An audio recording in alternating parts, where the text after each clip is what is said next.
every single time you're asking for a favor, you're stealing away from time that probably one of these people they want to use to do something else. Spend time with their kids, work out, sleep.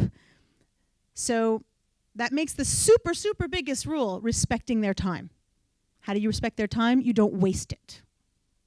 Okay? But have a specific ask.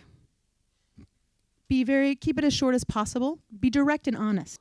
Just tell me up front what I'm in for. Like, I'm willing to talk to you, but don't kind of do a bait and switch. Don't reel me in with something and then have it be something else. Just be upfront with me. So the rule of making it as little work as possible for the person you're asking something of is so important. You are so likely to get what you need if you can give them a small, specific thing. And of course, always try to give something back. How to network online? Well, you'll notice that the rules are the same, the same points, right? Except the beauty of networking online is that you can do your homework. You can, look at people, what their LinkedIn profile. You can be looking what they care about on Twitter. People are great. They give so many hints as to what they care about. So when you don't know, you're going to go to an event and you have no idea who's going to be there. Well, Twitter hashtags are a really good way of figuring out who's there. Just take a quick look at how to web. And you'll see, everybody, the people who are talking about it, it just tells you who's here. Having a goal clearly in mind. Why are you here? And you probably have a couple reasons why you're here, right? You might be looking for employees for your own startup. Maybe you're looking for investment in your startup. Maybe you're hoping to meet some journalists and get them to write about your startup. Boom, boom, boom. You have reasons, right? So keep those in mind.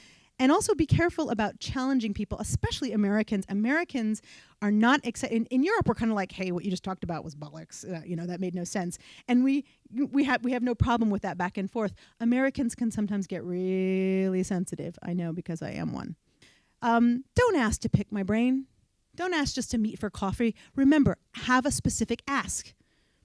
If you want to talk to me about venture capital, put it in the email, because maybe I'll say, you know what, I can't meet you for coffee because that's a half an hour for me to get to the coffee place, an hour with you, and I had a half an hour back. But I have no problem getting on the phone call with you for 20 minutes.